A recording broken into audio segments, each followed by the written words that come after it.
शर्मा बहुत जल्द लेकर आ रहे हैं एक ऐसी कहानी जिसे शायद ही आपने कभी बड़े पर्दे पर देखा होगा। ये एक ऐसे परिवार की कहानी है जिनसे जुदा हो गए हैं उनके पिता। यह पिता अपने बच्चों और अपने परिवार के लिए परेशान है, तो वहीं दूसरी ओर उनके परिवार में है कई तरीके की उलझने। भाई इस ट्रेलर में तो यही दर्शाया जा रहा है कि किस तरीके से पिता के प्रति परिवार का प्यार है, भाव है और कहीं न कहीं ढेर सारी उलझने भी हैं। भाई आप तो जान ही गए होंगे कि मैं बात कर रही हूँ आने वाली फिल्म वनवास की, जिसमें नजर आएंगे नाना पाटेकर। वैसे इसी के साथ इस फिल्म में उत्कर्ष शर्मा और सिमरत कौर भी हैं और इस फिल्म का लेखन किया है खुद अनिल शर्मा ने। आपको बता दे, लेखन के साथ साथ उन्होंने इस फिल्म को प्रोड्यूस्ड और डायरेक्ट भी किया है। ऐसे में आज मुंबई में हुआ इसका ट्रेलर लॉन्च, जहाँ खास मेहमान बनकर पहुँचे हैं सनी देओल। आपको बता दे कि सनी देओल ने उत्कर्ष शर्मा के साथ फिल्म गदर 2 में काम किया था। साथ ही साथ पहली फिल्म गदर में भी उत्कर्ष शर्मा सनी देओल के साथ ही नजर आए थे और उत्कर्ष शर्मा और सिमरत कौर को आप फिल्म गदर 2 में एक साथ देख चुके हैं, यानी कि फिर एक बार जम गई है इन दोनों की जोड़ी। भाई फिल्म में काफी सारा रोमांस है, काफी सारा फन है और काफी सारा इमोशनल टच भी है। तो आइए इस फिल्म के बारे में ज्यादा इन्हीं की कास्ट से जानते हैं जो आज इस ट्रेलर लॉन्च पर मौजूद है।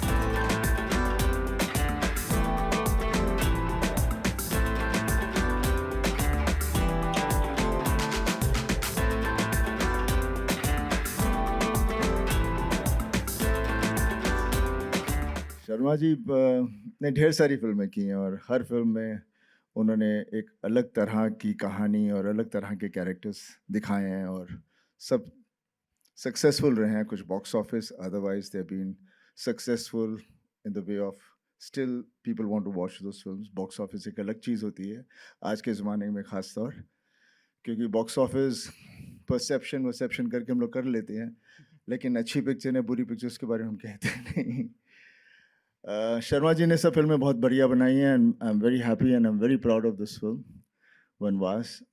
Thank you sir. बिकॉज जैसे कह रहे हैं, पर पारिवारिक फिल्में बहुत कम बन रही हैं और अभी मैं भी एक फादर हूँ और फिर मेरे पापा क्या थे, उनको क्या दुख और दर्द होता था और हम किस तरह के थे, वो जब आप उस उम्र में पहुँचते हैं तो आपको पता चलता है। एंड मुझे पूरा यकीन है कि इस फिल्म में आपने वो सब कुछ बताया होगा, जहाँ बच्चा भी अपने आप से लड़ता है कि पहले दूर भागता है और फिर बाद में जब उसको समझ आती है तो कितनी बार बहुत लेट हो जाता है, या जब पहले आ जाए तो बहुत अच्छा होता है। जी बिल्कुल। तो मैं चाहूँगा कि अभी आप इससे पहले कि बात को आगे बढ़ाएं और हम सब दूसरे कलाकारों के बारे में और सब के बारे में बात करें, मैं चाहूँगा, सब बहुत बेसब्री से बेताब कर रहे हैं, आप प्लीज़ ट्रेलर लॉन्च करें, ट्रेलर लॉन्च का अनाउंसमेंट करें प्लीज, इसके लिए देरी क्या? Come on, let's start the trailer. All the best. तो नाना सर, स्टार्टिंग द ट्रेलर आ गया है। चलिए सर, थैंक यू। आइए सर, नीचे आते हैं। जितनी मेहनत हमें फिल्म करते हुए करनी थी वो कर दी। अब हमें क्या बोलना है, आपको बोलना है। अब देखो, तय कर लो, अच्छा है बुरा है। क्योंकि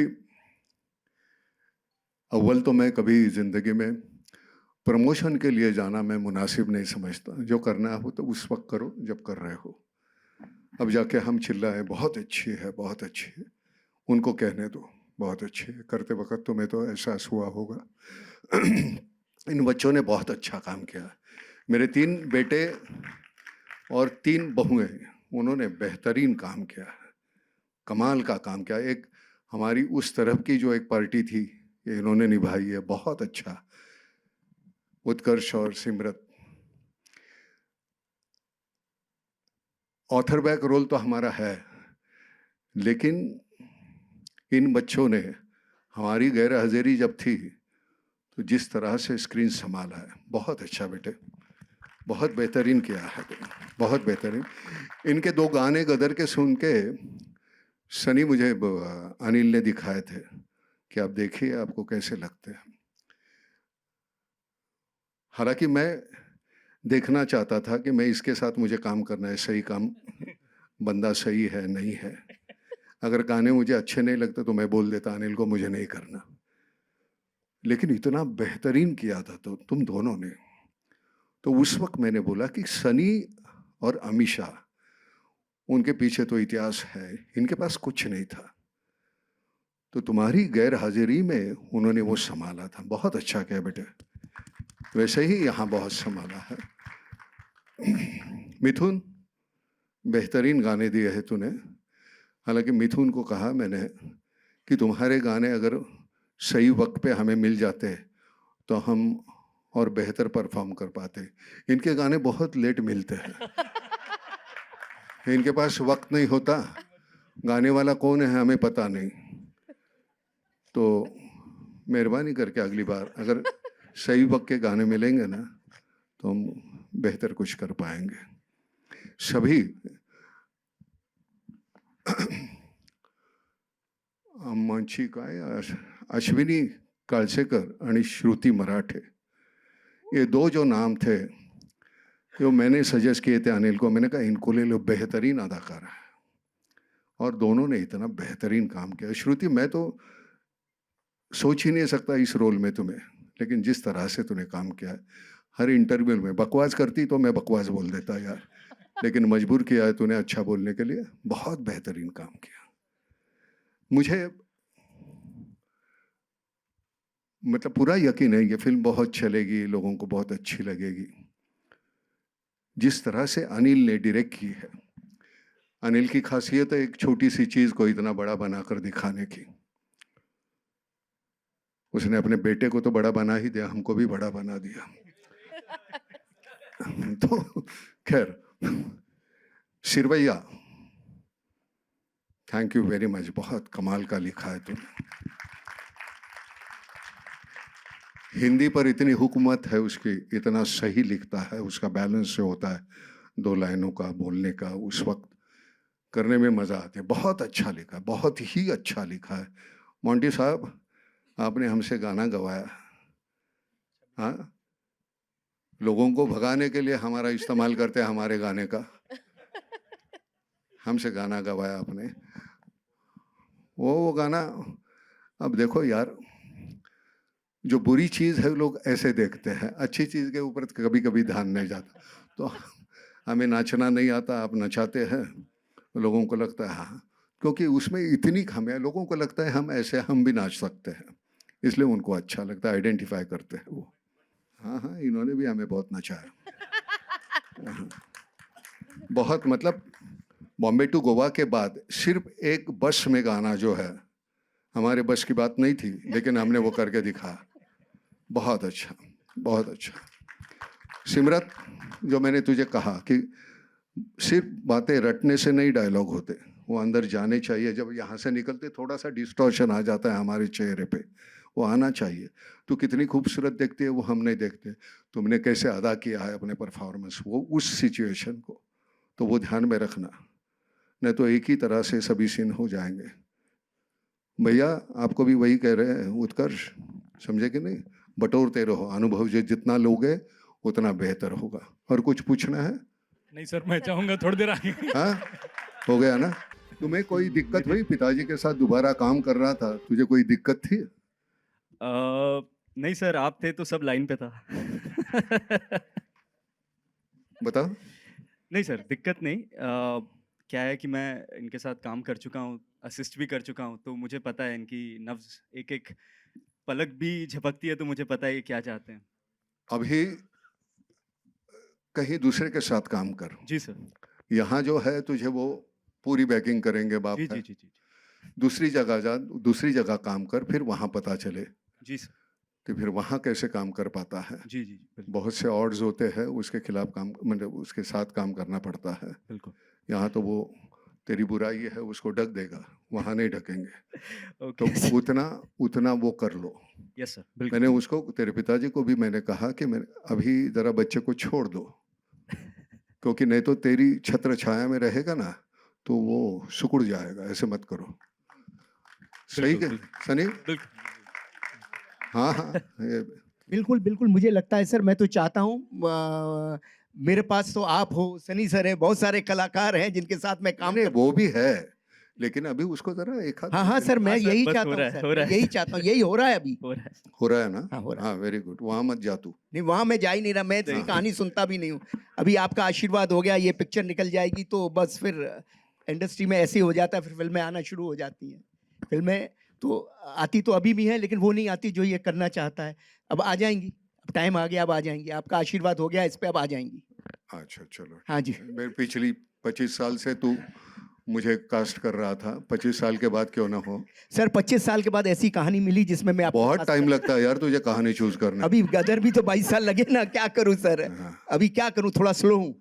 हाँ, हाँ, वो तो पता चलता है। गौरव अग्रवाल जी, अभी तो मेरी तैयारी बॉस के साथ है।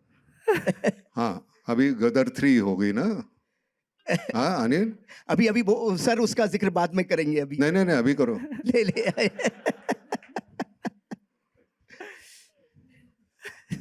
सनी, कैसा एक्सपीरियंस था इसके साथ? ठीक?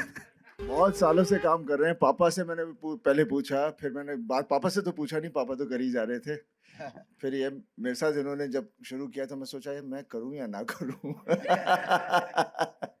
पर जब इन्होंने कहानी सुनाई गदर की, मेरे को बहुत पहली अच्छा- गदर की हाँ जी, कैसे लगी थी? बहुत अच्छा। अच्छी लगी थी कहानी। हालांकि उस वक्त मेरे पास आया था, मुझे कह रहा था कि नहीं मैं बड़ा टेंशन में हूँ, क्या होगा इस फिल्म का। केनी था ना प्रोड्यूसर? हाँ, जब पिक्चर कंप्लीट हो गई थी तो- बात है। तो मैंने कहा यार ये चलेगी बहुत, कहानी इतनी बेहतरीन है। नहीं, मेरे समझ में नहीं आता, रोने की आदत है उसकी। तो वो चल गई। अब ये फिल्म हमने ये साइन कर ली, तो साइन करने के बाद अपनी रिलीज होनी थी, मैं आया था वो रिलीज को, गदर 2। गदर 2 को। तो उस वक्त मैंने वो 2 गाने देखे, मैंने कहा बेहतरीन होगी फिल्म, वो चल गई।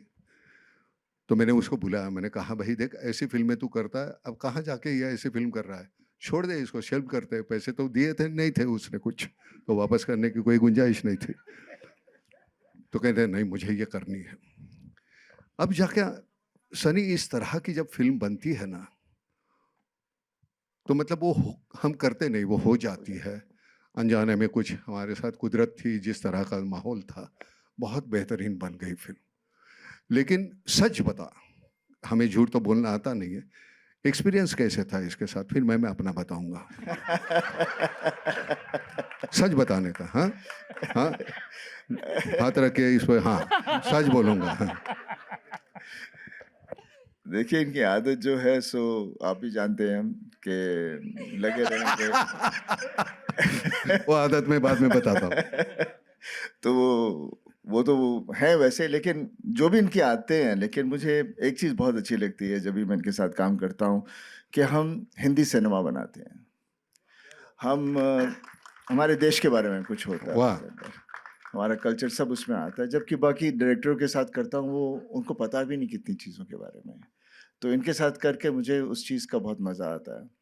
और हम सब में खामियां होती हैं, लेकिन जब टीम एक बन जाती है तो हर एक दूसरे की खामी को देखता है और उसकी अच्छाई चीज़ को निकाल के हम लोग फिर एक इन टोटलिटी में एक पिक्चर बनती है। और मुझे पूरा यकीन है ये जो फिल्म है, आई वाज इमोशनल जो भी मैं देख रहा था। आपका फ्रेम आपको देखते हुए जिस तरह से है, एंड मैं हूँ इमोशनल आदमी, तो मुझे मालूम है it will be about the family and the values, and मुझे पूरा यकीन है ये उस चीज़ को पूरा उभारेंगे। तो I have full faith in him from that point of view. As काम करते हुए वो तो सब अच्छा, हम कभी गलती से हम साथ में काम करेंगे? क्यों नहीं, why not, we should I would love to. Yes चलो। क्या बात है। इनसे ही कहते हैं कोई अच्छा सा प्यारा सब्जेक्ट लाएं। कौन? ये फिर 25 साल लगाएगा यार। नहीं सर, वादा करता हूँ, यहाँ जल्दी लाता हूँ आप दोनों के लिए एक सब्जेक्ट। ओके, चलो। ये वादा है मेरा बनवास के इस ट्रेलर लॉन्च पे कि जल्दी इन दोनों को लेके एक पिक्चर बनाएंगे हम। बनवास को हिट Super, कराएंगे, उसके big बाद हाथ एक बढ़िया। शुरू करेंगे। Thank you. और और सर तू आया और, यहाँ, और कोई आपका बहुत सवाल है? अच्छा लगा। जरूरी नहीं है पंप उखाड़ना, ये करना होगा जिसपे आप लोग खुश हो जाते हो। जरा अंदर जाओ अपने दिल के अंदर और देखो कि असलियत में हम कौन है, क्या है, हमारे घर वाले कौन है, what is the father, what is, सब कुछ अंदर है हमारे, उसे भी देखा करो। तो बनवास यही है बस। एक होता है हाउ यू डिफाइन वायलेंस। जी जो सही काम के लिए अगर कुछ होता है, जवान अगर किसी को मारता है बॉर्डर पे, तो वायलेंस नहीं है, वो हमारे देश के लिए करता है। जी तो वायलेंस डेफिनेशन उसकी जो है वो बदलती रहते हैं। खाम मैं किसी की गर्दन काटते रहूंगा, महेंद्र, वो छींटे उड़ रहे हैं दीवार पे, तो मैं उस तरह का वायलेंस मुझे नहीं अच्छा लगता। ये मेरी अपनी पर्सनल राय है। मेरी फिल्में जो कोई भी लो, प्रहार से लेके, उसमें वायलेंस कम था, बहुत था, लेकिन वो बेवजह नहीं है। जो बेवजह लगता है तो वो, अब हालांकि इस फिल्म में वायलेंस उस तरह का तो है नहीं, तो लेकिन वो ना होते भी, वो उसके बावजूद अनिल ने जिस तरह से वो डायरेक्ट की है फिल्म, वो मिट्टी के जो होते हैं ना डायरेक्टर ने, तो यहाँ से उड़ा, यहाँ मारा, वहाँ ज़मीन टूटी, वहाँ बिल्डिंग गिर गई, वैसे तो होता नहीं है ना, तो हम उससे मेल खाते हैं हमारा दिमाग। तो उस तरह की ये फिल्म है नहीं, स्वाभाविक तरीके से की हुई है, और मुझे लगता है वो बहुत ही पसंद आएगी लोगों को। जब मेरी डेब्यू हुई थी तो दिस वाज द स्टेज जिसमें मैं फर्स्ट टाइम आई थी, and I was really emotional, I was shivering, और मैंने सर को भी बोला था सर मेरे हाथ कांप रहे हैं। एंड जब ये सब हुआ, यहाँ से मैं बाहर निकली, एंड जब हम घर जा रहे थे तो मेरी मम्मी ने मुझे बोला कि तू हीरोइन बन गई है क्या अब, क्योंकि इतने सारे लोग थे और मेरा ट्रेलर लॉन्च हो रहा था। तो आई think that was the moment जब मैं मॉम डैड हम तीनों बहुत इमोशनल थे। हम लिफ्ट में ऐसे एक दूसरे को ऐसा लाइक एक आई कांटेक्ट हुआ कि लाइफ में तरक्की हुई है। So I think that was the moment. देखिए, एज अ सन पर्सनली तो मतलब मैं जब से मेरा कॉन्शियंस है तब से मैं हमेशा अपने पापा की तरह बनना चाहता था। ठीक है, मुझे पता नहीं, शायद हर बेटा यही चाहता है, अपने फादर को ही आइडलाइज करता है, फादर ही उनके लिए सबसे बड़े हीरो होते हैं।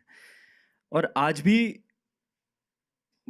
और उनकी सिर्फ सक्सेस या उनका जो भी उन्होंने पाया है सिर्फ उनके टैलेंट के लिए नहीं, वो जिस तरीके के इंसान हैं, और वो भी हमेशा मुझे यही प्रेरणा देते हैं कि and I think he will be proud of me if I stay a good human और I become a good human when you decide.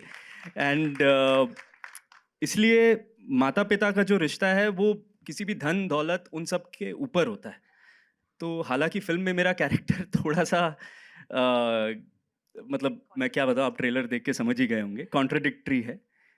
तो इसलिए वो चैलेंज था कहीं पे कि अपने अंदर से एक पेरेंट्स के साथ डिस्टेंस फाइंड करना, क्योंकि मैं बहुत क्लोज हूँ अपने पेरेंट्स के साथ। आज भी कुछ भी बात होती है तो मुझे मम्मी को बताना भी नहीं पड़ता, मम्मी ऐसे ही समझ जाती है, पता नहीं क्या शक्ति दी है भगवान ने माँओं को, सब समझ जाती हैं।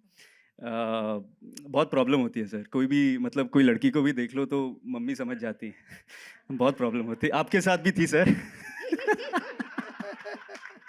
यार आज के बच्चों को प्रॉब्लम कौन सी हो जाती है, देखो बच्चे को देखता हो तो भी प्रॉब्लम हो जाती है, ये मतलब ये कौन सी प्रॉब्लम है? फिर माँ का लुक चला जाता माँ के अंदर का सैटेलाइट काम बहुत स्ट्रांग करता है। अरे मत मत मत कुर्सियाँ मत रखो। नहीं नहीं बेटे, तूने जैसे कहा ना, वो तेरे तू यहाँ से जाती थी, कांप रही थी।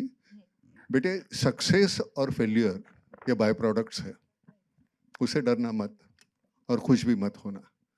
अपना काम लगन से करते रहो, वो तेरे पैर कांपना बंद हो जाएंगे। ये सच्ची। जी बिल्कुल। पूरी फिल्म चैलेंज थी जैसे सर भी कह रहे हैं, बट इस फिल्म में हमने कई इंटरव्यूज में भी कहा है और एम्फेसाइज किया कि कुदरत एक इनविजिबल कैरेक्टर है हमारी फिल्म में, जिसने इतना हमें कंट्रीब्यूट किया है। जब हमें बर्फ चाहिए थी, आपने सीन्स देखे ही ट्रेलर में, हाँ जी।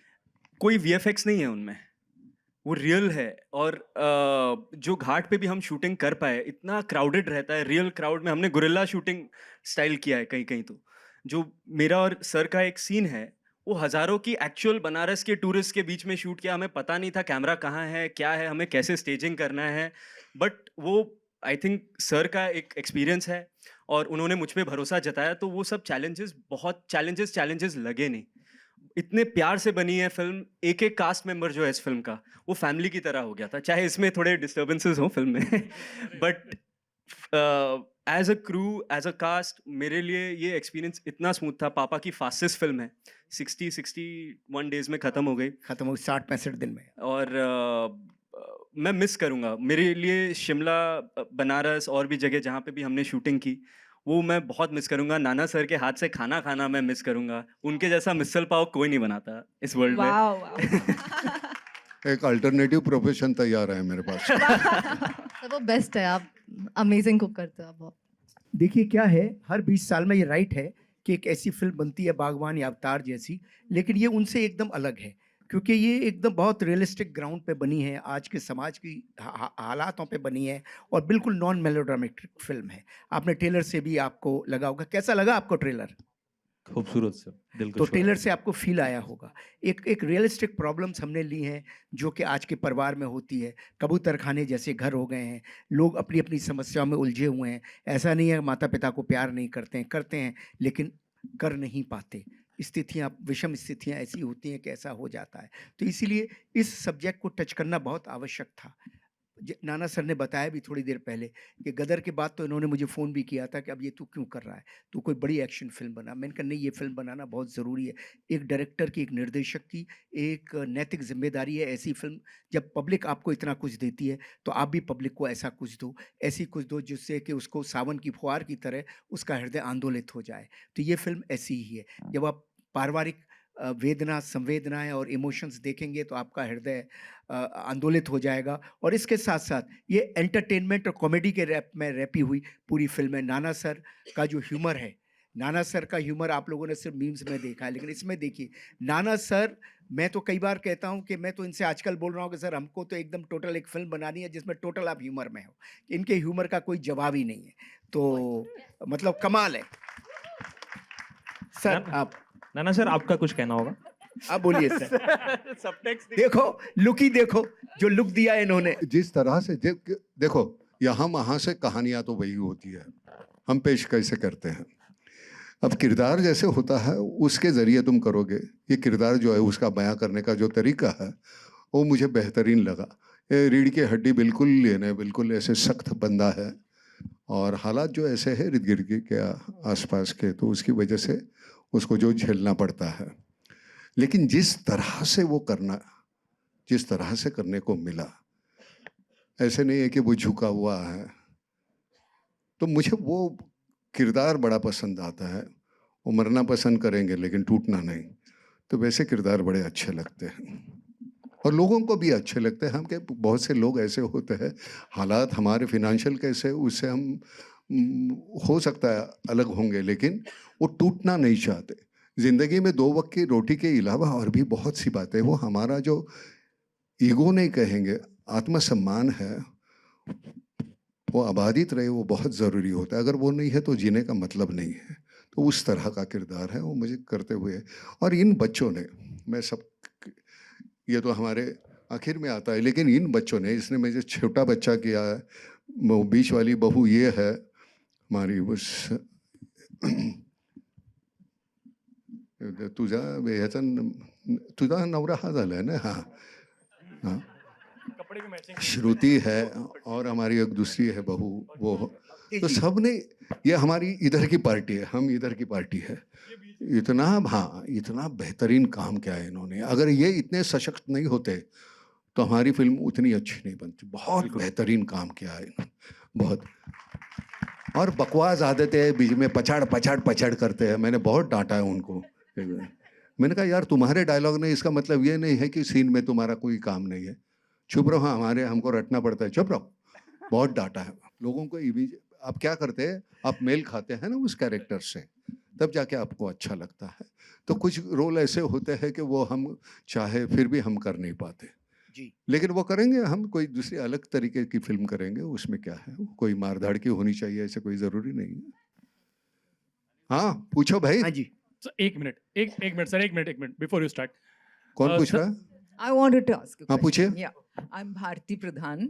नमस्कार। हाँ Bharti Namaskar. Ji. Hi. Anil ji, very nice trailer. Rula Diya, nice dialogues. Utkarsh, you seem to have a very interesting, different role. Yes, And thank you and Simrat, we've seen you together. Very good performance. Thank you so much. Yeah. Thank you. Lovely sari. Yeah. Thanks to Now, my what I stylist. wanted to ask all three of you जी। is what was it like working with Nana, who has a very slightly eccentric reputation? Apart from slightly eccentric. I am not slightly eccentric, I am पूरी तरह eccentric.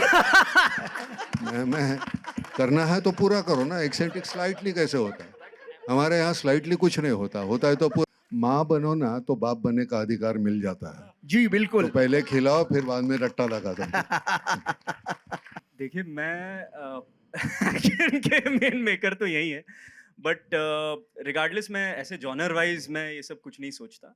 अच्छा character हो, अच्छी कहानी हो, main अच्छी कहानी जो मैं खुद इस ऐसे थिएटर में आके बैठ के देख सकूं, वैसी स्टोरी हो, तो मैं जॉनरा वॉनरा नहीं देखता. और नाना सर के साथ काम करने के बाद तो मुझे और ये बिलीव हो गया है कि आप दर्शक के लिए फिल्म बनाते हो, आप दर्शक की तरह सोचो.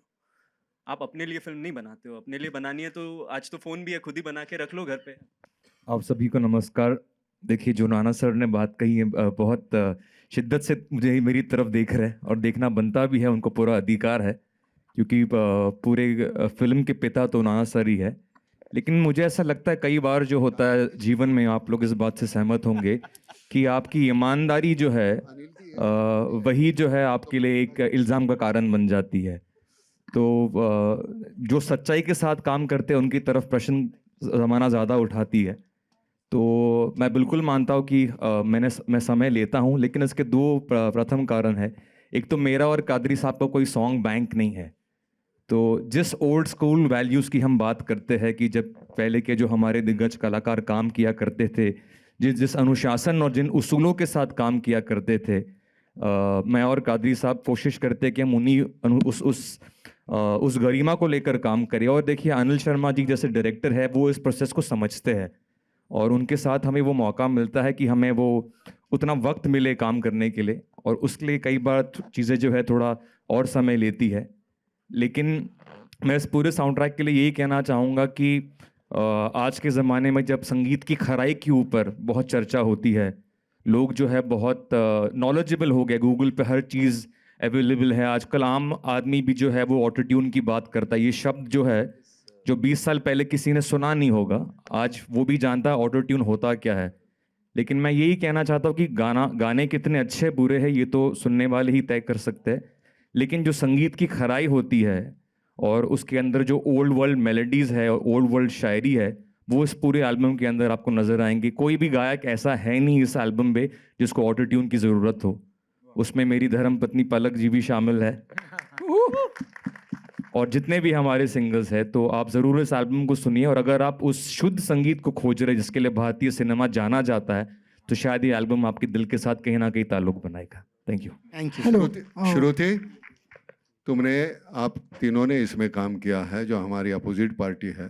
तो तेरा एक्सपीरियंस कैसा रहा इस फिल्म में काम करने का? हालांकि ऐसे किसी रोल में मैंने आपको देखा नहीं है तीनों को, तो तेरा एक्सपीरियंस कैसा? नमस्कार. एक तो it has been an amazing journey being a part of Vanvaas, क्योंकि एक दिन अचानक मुझे नाना सर का फ़ोन आता है और मुझे कहते हैं कि अनिल सर से मिल के आओ और एक फ़िल्म बना रहे हैं, तो आपको काम करना है उसमें. तो मैं बहुत रैंडमली चली गई. जनरली अनिल सर को मिली. मुझे पता नहीं था आगे सिलेक्शन होगा या नहीं होगा, पर अनिल सर ने बोला कि you are a part of Vanvaas and I was very happy.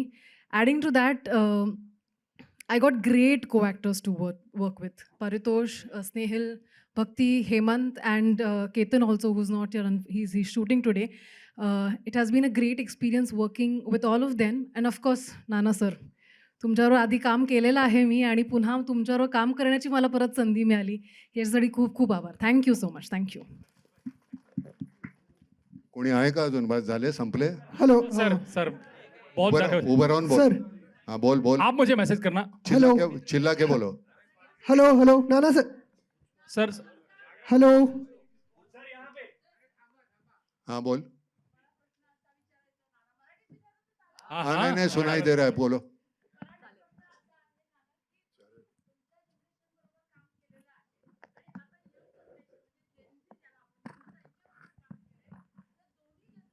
Generation असं काही नसतं. मी माझ्या मुलांबरोबर मोठा होत असतो तर ते जनरेशन वेगळं आहे. मेरे जो बच्चे हैं वो जनरेशन अगली जनरेशन है. मेरे पोते हैं उसके अगली जनरेशन है. तो वो बहुत आसान होता है. आप कैसे घुल जाते हैं. ज्ञान नाम की चीज़ कोई होती नहीं, अनुभव होता है. अब उस अनुभव से आप जो सीखते हैं उसको ज्ञान कहते हैं, लेकिन वो जो अनुभव है वो लेने के लिए आपको घर के बाहर निकलना पड़ेगा। चार दीवारियों में अगर रहोगे, सीमित रहेंगे, तो उतना ही दुख होगा, उतना ही सुख होगा, वही डेफिनेशन रहेगी आपकी। बाहर निकलोगे तो पता चलेगा अलग तरह के दुख है, अलग तरह के सुख है, अलग तरह का आनंद है। तो उससे हमें पता चलता है। नहीं तो क्या हम एक ही तरह से परफॉर्म करते रहेंगे और वो मोनोटोनस होगा। वैसे नहीं होना चाहिए। मुझे लगता है तुम्हारी डेफिनेशन रोज बदलनी चाहिए सुख और दुख की, तो तुम अच्छे परफॉर्मर हो सकते हैं। करना चाहता था, भगत सिंह जी का रोल करना चाहता था। अब मेरी वो उम्र नहीं रही, वो उम्र नहीं रही। उनकी उम्र इतनी छोटी थी जब उनको फांसी हो गई, तो मैं वो कर नहीं पाऊंगा।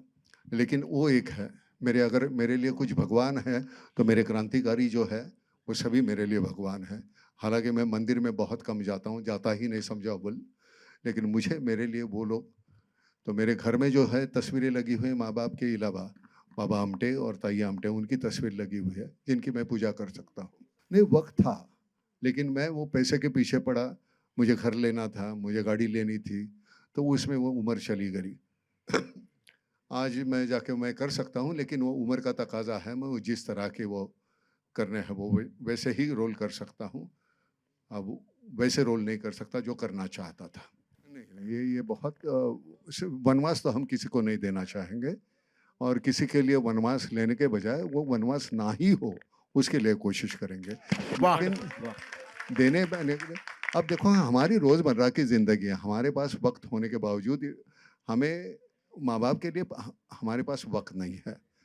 गांव खेड़े में हमें एक सामायिक कुटुंब पद्धति थी पहले, तो वहाँ सब 5-6 हमारे चाचा रहते थे, हम रहते थे। हमारी कोई चचेरी बहन और चचेरा भाई नहीं रहता था, हमारे भाई या बहन रहते थे। उसको चचेरा या नाम नहीं लगता था, क्योंकि हम साथ में रहते थे, बड़े होते थे, पनपते थे। आजकल वो रहा नहीं। शहर की घर इतने 1 BHK 2 BHK में तो हम जीते रहते हैं। तो मैं हमेशा कहता हूँ कि मैं तो बड़ा सुखी हूँ। मेरे यहाँ दीवारें नहीं, पहाड़ है चारों तरफ, और वैसे जीने का मौका मुझे मिला है। मैं अभी सनी को भी वही कह रहा था, तो कहता है मैं भी वैसे गांव में जाता हूँ, खेत में रहता हूँ। वहाँ का जो आनंद है वो यहाँ कहाँ मिलेगा। यहाँ भीड़, तुझे वक्त नहीं मिलता यार, मुझे देखने के बावजूद हाय करने का वक्त नहीं, क्योंकि तुझे दूसरा काम है। तो हम भागते दौड़ते रहते हैं, एक दूसरे को हाय हेलो करने का वक्त नहीं है। तो हम ये जिंदगी जो हमने मान ली है, लोग झगड़ा करते हैं ना, बम्बई किसकी है, मुझे मालूम नहीं किसकी है, लेकिन मेरी नहीं है। इसलिए क्योंकि मैं जी नहीं सकता यहाँ, सांस नहीं ले सकता। तो जो भी कुछ है हमारे पास, एक इतना बेहतरीन मीडियम है सिनेमा, उसके जरिए जो कहना है उसको उजागर करो यार। वो ये फिल्म उस तरह की फिल्म है जो छोटी छोटी बातें हैं जिंदगी की, जितने इतना सुकून है जिसमें, वो भूल गया हम। उसको उजागर करने का तरीका, मैं सच कहता हूँ, करते हुए मैंने काम किया हुआ है। मेरी फिल्म मुझे वो इधर गलत है, इधर गलत है, ये नजर आता है। ये फिल्म में मैं जितनी बार मैंने देखी है मेरे आंखें नम हो जाती है। मैंने कहा यार कमाल है, जिस तरह से लिखा हुआ। ये हमारा सिरवैया जो है और ये हमारा अमजद है, इन्होंने लिखी हुई इतनी बेहतरीन लिखी है। सबका क्रेडिट तो जाना चाहिए। हम तो दिखते हैं ना हमारे चेहरे, ये नज़र आते ही नहीं किसने किया है। ये म्यूजिक देने वाला है वो नज़र आता ही नहीं, डायरेक्टर है, हमारे एक्टर हैं, हमारे कादरी साहब हैं, आपको मालूम ही नहीं है। हमारे ये जो है, आपको लगता है कि नहीं ये एक साइड कास्ट है, नहीं है हमारी। ये मेन कैरेक्टर करने वाले वो लोग हैं जो चारों पांचों जो खड़े हैं एंड में। सबको सामने आना चाहिए, सबके हिस्से का मिलना चाहिए। हमारी निधि जो है, जिसने हमारा एक छोटा सा किरदार भी निभाया, जिस तरह के कपड़े हमको पहनाए, हमने ज़िंदगी में पहली बार ऐसा पोशाक है हमारा, हमें बड़ा अच्छा लगा यार। मैंने कहा कितने अच्छी तरीके से हमें पेश किया है लोगों के सामने। सभी ने इतना बेहतर है। हमारी ये जो बच्ची है बड़ी परेशान करती थी, चीफ असिस्टेंट थी, बहुत परेशान करती थी सुबह। इतनी मेहनत की हुई है इन लोगों ने, लेकिन उनके चेहरे सामने नहीं आते। मुझे लगता है सबके हिस्से का सबको मिलना चाहिए। हम भूल जाते हैं और मैं नहीं भूलता, मुझे नहीं भूलना अच्छा लगता। सर दो मेरे लिए तो Thank बहुत you. ही एक गाने का एक हिस्सा हूँ मैं इस फिल्म में, लेकिन मेरे लिए बहुत ही कटीले बड़ी नैना। सौभाग्य की बात यह है कि मेरे को सिंगर जो है वो नाना पाटेकर सर खुद है, और उन्होंने शान मुझे जो माफ शुरुआत करना की- यार, तुझे मेरे साथ गाना पड़ा। नहीं, मैं- नहीं, नहीं, आपने इतना अच्छा इसकी इतना- शुरुआत की है। और टू सिंग फॉर उत्कर्ष, मैं ट्रेलर्स देख रहा हूँ, जिस तरह से you know both of you are so expressive without being overly expressive. Of course you have the Anil ji's craftsmanship with you. तो बस I like to thank Monty, Sunil कि मुझे इन्होंने याद किया। और ये बहुत छबीली के नैना कटीले कटीले, छबीली की नैना कटीले कटीले, करे घाव दिल पे, करे घाव दिल पे मेरे हौले हौले। Thank you so much everyone, thank you so much, thank you media, बहुत बहुत शुक्रिया आप सबका। Thanks a lot. ये फिल्म 20 दिसंबर को बड़े पर्दे पर रिलीज होगी। अब देखना होगा कि आखिर दर्शकों को ये एक अनोखी कहानी, वो भी पूरे परिवार की, किस तरीके से पसंद आती है। मुंबई से ब्यूरो रिपोर्ट।